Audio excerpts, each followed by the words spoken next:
अरे ललिता, 2 कप चाय बनाकर तो ले आओ। बहुत ही अच्छा वातावरण है। हल्की हल्की सी धूप भी निकली है। वातावरण का आनंद लेते लेते साथ बैठकर चाय पियेंगे, जैसे बरसों पहले पीते थे। अरे चाय तो मैं बनाकर ले आती हूँ, लेकिन आज एक साथ चाय पीने का शौक कहाँ से पैदा हो गया। बहुएं सुनेंगी तो क्या कहेंगी, जरा अपनी उम्र तो देखो। अरे श्रीमती, शायद तुम भूल रही हो कि आज हमारी शादी की सालगिरह है। इतना हक तो मेरा भी बनता है कि अपनी पत्नी के साथ थोड़ा समय बिता सकूं। बूढ़े हो गए हैं तो क्या हुआ, आखिर हैं तो एक दूसरे के जीवन साथी ही, एक दूसरे के सुख दुख के भागीदार। इतना सुनते ही ललिता जी के चेहरे पर मुस्कान बिखर गई।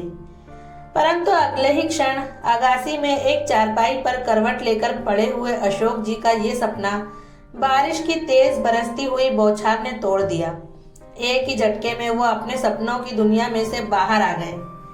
बारिश की बौछारों से कहीं चारपाई और उस पर बिछी हुई चादर भीग न जाए, ये सोचकर कांपते हुए हाथों से सब अंदर रखने लगे। लेकिन अब उन बूढ़ी हड्डियों में इतनी स्फूर्ति कहाँ थी। धीरे धीरे सब कुछ अंदर लेते लेते वो लगभग भीग गए थे। सोचने लगे कि सिर्फ 2 ही जोड़ी कपड़े हैं मेरे पास। एक जो पहना है वो भीग गया, और दूसरा रात को धोकर सूखने के लिए डाले थे, वो अभी तक सूखे नहीं हैं। अशोक जी गीले कपड़े पहने हुए ही लकड़ी के टेके से लड़खड़ाते कदमों के साथ सीढ़ियों से उतरकर नीचे आए। उनका शरीर ठंडी लगने की वजह से कांप रहा था। छोटी बहू रसोई में बच्चों के लिए नाश्ता बना रही थी। बहू को आवाज दी, बेटा 1 कप चाय तो बना दो, बहुत ठंड लग रही है, और मुझे एक पजामा और कुर्ता दे देना, मेरे कपड़े बारिश में भीग गए हैं। बाबूजी, अभी इनके लिए नाश्ता बना रही हूँ, थोड़ी देर बाद देती हूँ। थोड़ी देर के बाद उनका छोटा बेटा शरद नाश्ता करके ऑफिस जाने के लिए निकल गया। कुर्सी पर बैठकर अशोक जी राह देखने लगे कि बहू उनके लिए कपड़े लेकर बाहर आती ही होगी। बाहर आएगी तो मुझे चाय बनाकर भी दे देगी। परंतु सुबह के 9 बज गए थे। अब तो उनके भीगे हुए कपड़े भी सूख गए थे, लेकिन बहू कमरे से बाहर ही नहीं आई। अपने पोते चिंटू से बहू को चाय बनाने का संदेशा भी भेजा, लेकिन फिर चिंटू ने आकर कहा कि दादाजी, मम्मी अभी फोन पर बात कर रही हैं, थोड़ी देर में आकर चाय देंगी। परंतु देखते ही देखते 1 घंटा बीत गया। बहू अभी तक फोन पर चिपकी हुई थी। अपनी माँ से बात करने के चक्कर में बहू रोज चाय देने में देर कर देती थी। अशोक जी मन ही मन में बड़बड़ाने लगे। अभी 1 साल पहले की तो बात थी कि शादी की 40वीं सालगिरह पर अशोक जी और उनकी पत्नी ललिता जी एक दूसरे के साथ बिताए हुए समय के लिए भगवान का धन्यवाद कर रहे थे और अपने आप को बहुत ही भाग्यशाली महसूस कर रहे थे कि भगवान ने उन्हें भरा पूरा परिवार दिया। लेकिन शायद उनकी खुशियों को उन्हीं की नजर लग गई। थोड़े दिनों बाद ललिता जी को डेंगू नाम की बीमारी ने ऐसा घेर लिया कि उनकी जान ही ले ली। तुम कहाँ चली गई ललिता, मुझे इस क्रूर दुनिया में अकेला छोड़कर। सोचते ही उनकी आंखों में आंसू आ गए। लगभग आधा घंटा ज्यादा बीत जाने के बाद बहू बाहर आई और रसोई में चाय बनाने के लिए रख दी और कप में चाय भर के अपने ससुर के सामने रख दी। एक घूंट पीते ही मन में से आवाज आई, हाय, फिर से वही उबला हुआ पानी। बहू से कितनी बार कहा है कि चाय में अदरक या इलायची डाले, और कुछ ज्यादा नहीं है तो तुलसी के 2 पत्ते ही डाल दिया करे, मेरे मन को तृप्ति मिल जाए। लेकिन बहू ने तो जैसे ठान कर ही रखा है कि मुझे मेरी पसंद की चाय बनाकर नहीं देगी। ये भी भला कोई चाय है, उबला हुआ पानी, बहुत सारी शक्कर और चाय पत्ती, दूध के नाम पर तो 2 घूंट। कितनी बार कहा है बहू से कि मुझे डायबिटीज है तो शक्कर जरा कम डाला करो। सुबह का नाश्ता देर से देती हो तो कम से कम चाय के साथ बिस्किट या पूरी दे दिया करो, पेट को भी थोड़ी संतुष्टि मिल जाए। परंतु यहाँ तो सोचते सोचते अशोक जी की आंखों में से आंसू बहने लगे। वो चाय के साथ साथ आंसू भी पीते गए और मन ही मन में दुखी होते रहे। सोचने लगे कि बहू से कहने का भी क्या फायदा, जवाब तो पता है कि जैसा ही बन रहा है चुपचाप खाओ पियो और राम के नाम की माला जपते रहो। ज्यादा रोक टोक करने की कोई जरूरत नहीं है। अशोक जी के 2 बेटे और 2 बहुएं हैं। उनकी पत्नी के अवसान के बाद दोनों बेटों ने 2 मंजिला घर था उसका बंटवारा कर लिया। ऊपर के 2 कमरे छोटी बहू और बेटे ने ले लिए और नीचे के माले के 2 कमरे बड़े बेटे और बहू ने अपना और अपने बच्चों का सामान रख लिया। अशोक जी और उनकी पत्नी का जो कमरा पहले था उसमें भी बच्चों का सामान रखकर उसे भी बच्चों का कमरा बना दिया। दलील ये दी गई कि माँ जी तो अब रही नहीं और बाबूजी का इतना सामान है नहीं कि एक पूरा कमरा लेकर बैठ जाएं। बाबूजी, अब आपको इतने बड़े कमरे की क्या जरूरत है? छोटा बेटा अजीत बोला तो बड़े बेटे अनिल ने भी उसके साथ सहमति दिखाते हुए कहा कि अकेले बाबूजी तो छोटे कमरे में भी रह सकते हैं। अपनी पत्नी ललिता के जाने के बाद से ही दोनों बहू की अंदर ही अंदर खुसर फुसर होते देख अशोक जी को कुछ ऐसी बात का अंदेशा पहले से ही लग गया था। नहीं तो ये वही दोनों बहुएं थी जो एक दूसरे का चेहरा देखकर भी खुश नहीं थीं, परंतु अपने ससुर को दूध में से मक्खी की तरह निकाल फेंकने के लिए दोनों बहुओं ने आपस में हाथ मिला लिए थे। दोनों बेटों ने अशोक जी की चारपाई छत पर बने हुए छोटे से कमरे में रखवा दी। पहले से ही अकेलेपन की चोट सहन करते हुए अशोक जी के अकेलेपन को दोनों बेटों के निर्णय ने दुगना कर दिया। अशोक जी गर्मियों में तो खुली आगासी में चारपाई पर सो जाते थे और सर्दियों में जैसे तैसे छोटे से कमरे में रखी हुई पलंग पर रात गुजार लेते। वो छोटा सा कमरा और छोटा हो जाता जब बहुएं दिवाली की साफ सफाई करने के बाद फालतू सामान भी वहीं रख देती थी। अशोक जी की पत्नी को गुजरे 15 दिन भी नहीं हुए कि दोनों बेटे बहू अलग अलग रहने लगे और बाबूजी को 2 हिस्से में बांट कर रख दिया। दोनों बहू में बाबूजी को 3 टाइम का खाना देने का हिस्सा किस तरह से करें, इस सवाल का बहुत खूब जवाब ढूंढ लिया गया कि बाबूजी को सिर्फ 2 वक्त का खाना दिया जाए। सुबह की चाय और रोटी छोटी बहू के यहाँ से मिलेगी और शाम की चाय और रात का खाना बड़ी बहू के यहाँ से मिलेगा। छोटी बहू थी जो सुबह की चाय और खाना भी तरसा तरसा कर दिया करती थी, क्योंकि रोज सुबह अपनी माँ के साथ 1 कलाक फोन पर बात करना उसके लिए बहुत ज्यादा जरूरी था। कभी कभी तो अशोक जी अपना धीरज खो बैठते थे और गुस्से में कह देते थे कि बहू मुझे खाना तो टाइम पर दे दिया कर, तो छोटी बहू बेधड़क जवाब देकर उनका मुंह बंद कर देती थी। अपने ससुर की उम्र की तो वो बिल्कुल भी परवाह नहीं करती। नाश्ता मिलने के बाद से रात का खाना मिलने तक तो अशोक जी अधीरे हो जाते थे और बड़ी बहू थी जिसे 2 से ज्यादा रोटी बनाने में भी तकलीफ होती थी। इतना सा खाने के वजह से अशोक जी का पेट भी ठीक से भरता न था। शाम के वक्त भूख से बेहाल होकर सोचने लगे कि बहुओं से कुछ कहता हूँ तो वो सामने 4 बातें सुना देती हैं कि इस उम्र में खाने पीने पर नियंत्रण रखो, ज्यादा खाना कोई अच्छी बात नहीं और आप कोई काम करने थोड़ी जाते हो, इतना सारा खाओगे तो पचाना मुश्किल हो जाएगा और अगर जो बीमार हो गए तो हमसे सेवा नहीं हो सकेगी। चलते फिरते इस दुनिया से जाओ तो अच्छा है, जिससे हमें भी कोई परेशानी ना हो। ताज्जुब की बात तो ये थी कि दोनों बहुएं ये सारी बातें अपने ससुर को उनके बेटों की मौजूदगी में ही सुना देती थीं और हिम्मत थी कि पत्नी व्रता बेटे अपनी पत्नियों का विरोध कर सकें। अपनी बहुओं के मुंह से ऐसे तीखे बोल सुनकर अशोक जी भरी आंखों के साथ वापस अपने कमरे में चले जाते थे। कमरे में रखी हुई अपनी पत्नी की तस्वीर से बातें करने लगते। देख लिया ललिता तुमने, तुम्हारे बेटे कैसे दिन दिखा रहे हैं मुझे। जब तक तुम मेरे साथ थी मेरे आत्मसम्मान पर आंच नहीं आने दी, मेरी हर छोटी बड़ी जरूरत का पूरा पूरा ध्यान रखती थी। तुम्हारा साथ था तो जीवन में आने वाली मुश्किलें भी मेरा कुछ नहीं बिगाड़ सकी, लेकिन तुम्हारे जाने के साथ साथ मेरा जीवन पूरी तरह से बिखर कर रह गया। कोई भी आकर मुझे कुछ भी सुना जाता है और मैं चुपचाप सुनता रहता हूँ। जैसा भी खाना तुम्हारी बहू मुझे देती है चुपचाप खा लेता हूँ, फिर भी ऐसे कड़वे बोल सुनने पड़ते हैं। अब तो सिर्फ शरीर का हाड़ पिंजर हूँ।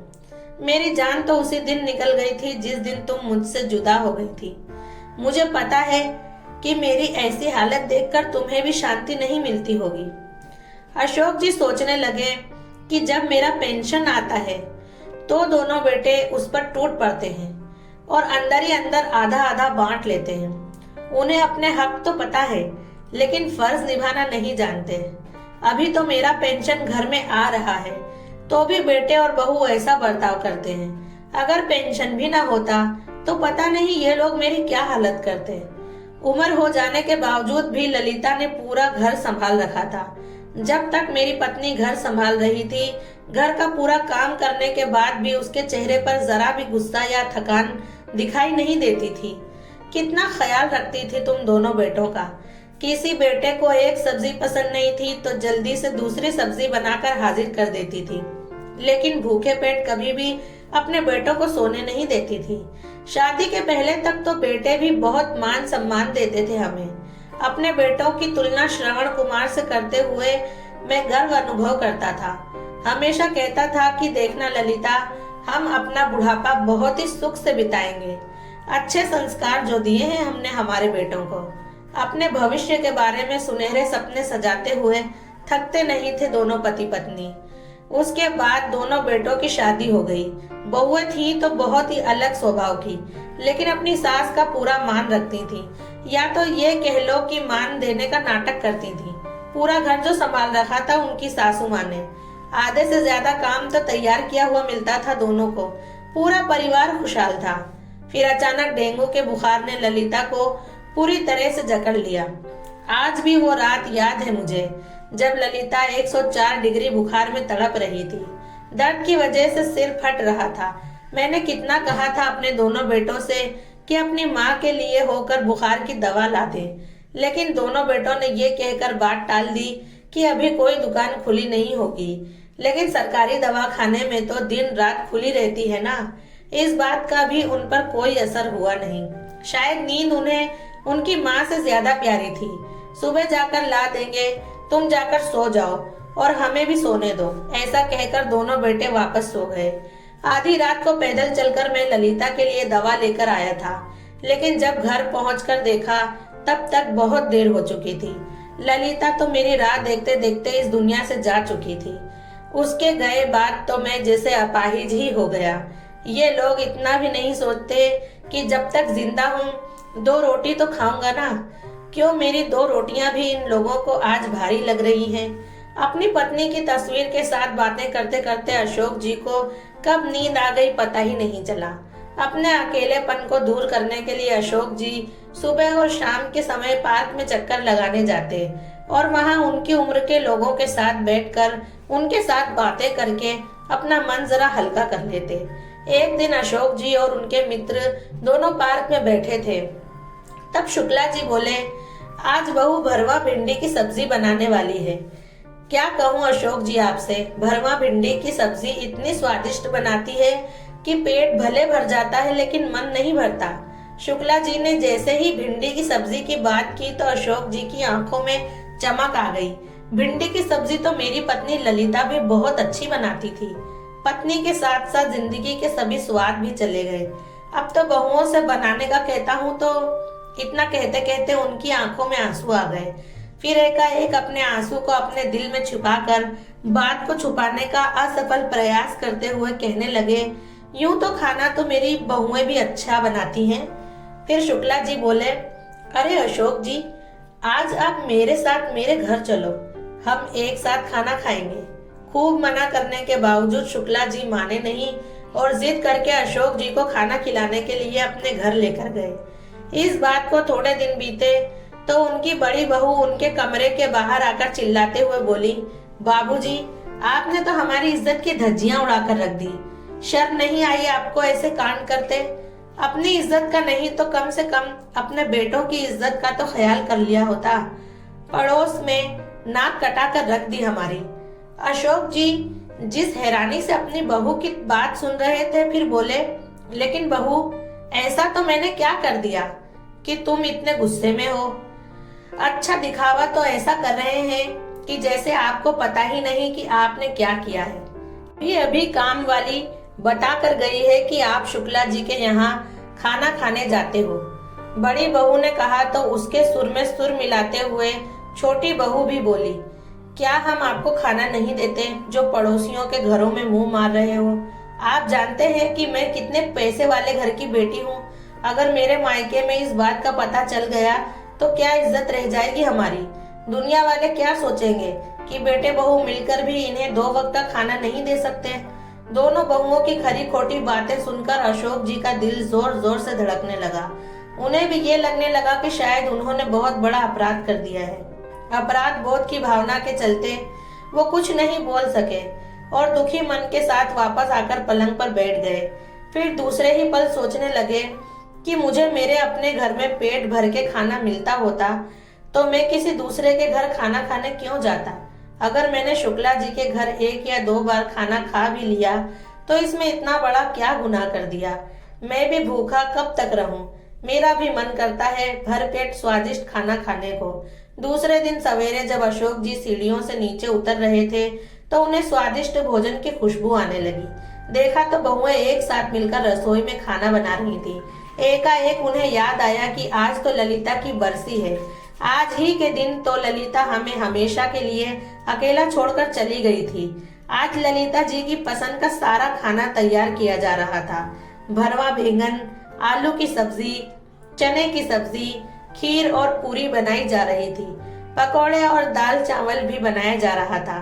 जोर शोर से सारी तैयारियां की जा रही थी। सगे संबंधी और अड़ोसी पड़ोसियों को भी बुलाया गया था। बहू, मेरे लिए एक कप चाय तो बना दो, अशोक जी ने छोटी बहू को आवाज दी। थोड़ी देर राह देखिए बाबूजी, अभी बहुत सारे काम है रसोई में। ऐसा कहकर उनकी छोटी बहू ने उनकी बात टाल दी। अशोक जी कुर्सी पर बैठकर अपनी चाय की राह देखने लगे। 2 घंटे बीत गए थे लेकिन बहुओं ने उन्हें चाय नहीं दी थी। भूख से परेशान होकर उन्होंने बड़ी बहू को आवाज दी, बड़ी बहू मेरे लिए 2 रोटी ही बना दो, बहुत ही ज्यादा भूख लगी है। इतना सुनते ही बड़ी बहू तो जैसे तैयार बैठी थी उन्हें बातें सुनाने के लिए। बाबूजी, ऐसी भी क्या आग लग गई है पेट में कि कुछ देर की राह भी नहीं देख सकते। देख तो रहे हैं ना कि कितना काम है हमारे पास। अब एक ही टाइम पेट भरकर खा लेना, लेकिन इतना तो सोचिए कि ब्राह्मणों को खिलाने से पहले आप कैसे खाना खा सकते हो। अरे तो 1 कप चाय ही दे दो, कुछ तो तृप्ति हो जाए। अशोक जी की ये बात सुनकर उनका बड़ा बेटा जो वहीं ब्राह्मणों के लिए आसन बिछा रहा था गुस्से से बोला, बाबूजी आपको समझ नहीं आता कि पहले ब्राह्मण को भोजन दिया जाएगा, उसके बाद ही कोई खा सकता है। लेकिन बेटा अभी तो दोनों बहुओं ने अपने बच्चों को खाना खिलाया है और मैं तो सिर्फ चाय मांग रहा हूँ।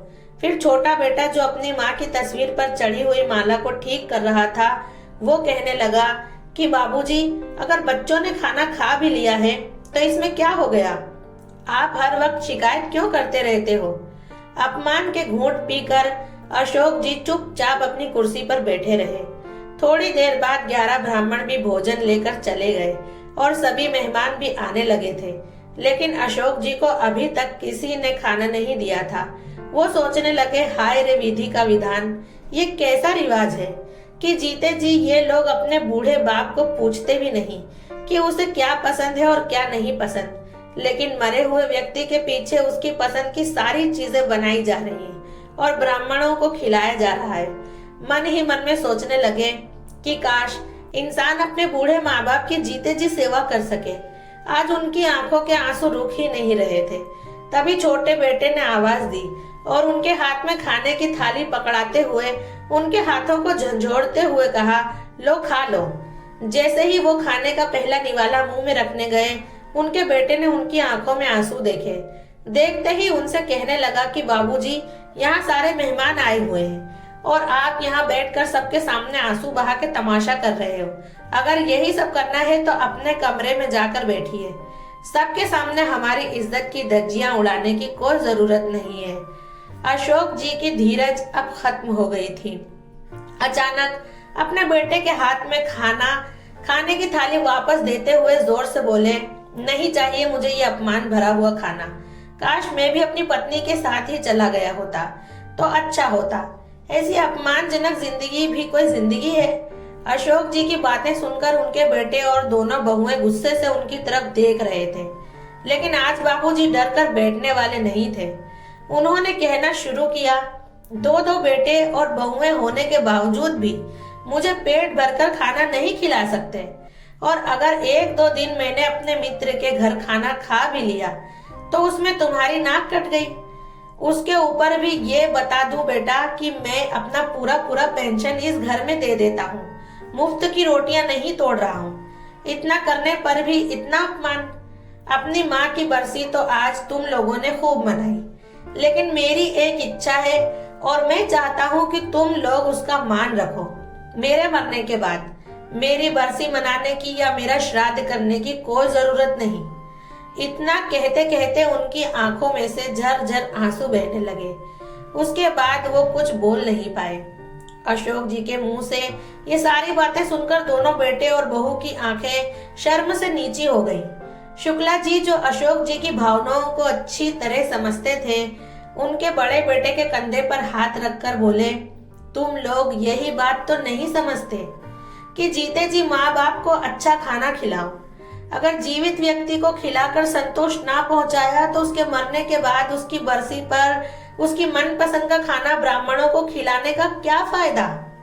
इंसान के मरने के बाद पुण्यतिथि पर ब्राह्मणों को भोजन कराने का महत्व तभी है जब तुम लोग जीते जी अपने बड़ों की आत्मा को खुश रख सको। बेटा एक हो या दो, आखिर फर्ज तो उसका ही होता है कि अपने पिता के खाने पीने का पूरा ध्यान रखे। शुक्ला जी की यह बातें अशोक जी के दोनों बेटों के दिल को झंझोड़ रही थी। उनके चेहरे पर शर्मिंदगी झलक रही थी और उनकी आंखों में पछतावे के आंसू। अपने द्वारा किए गए व्यवहार के बारे में सोचकर वो शर्म से झुके जा रहे थे। उससे भी ज्यादा उन्हें ये बात खा रही थी कि उनकी लापरवाही की वजह से बाबूजी को शुक्ला जी के यहाँ जाकर खाना खाना पड़ा था। सभी मेहमानों के जाने के बाद दोनों बेटों ने अशोक जी के पैरों में गिरकर उनसे माफी मांगी और अपनी अपनी पत्नियों को ये आदेश दिया कि माँ, बाबूजी का जो कमरा तुमने बच्चों को दे दिया था उसे खाली करके बाबूजी का सामान उसमें फिर से रख दिया जाए और बाबूजी के खाने का खास ध्यान रखने की चेतावनी भी दी। आज अशोक जी अपने कमरे में डबल बेड के पलंग पर बैठकर टीवी देखने का आनंद उठा रहे थे और स्वादिष्ट भोजन खा रहे थे। दोस्तों, आपको हमारी आज की कहानी कैसी लगी कमेंट में जरूर बताएं और ऐसी नई नई कहानी सुनने के लिए मेरे चैनल को सब्सक्राइब जरूर करें।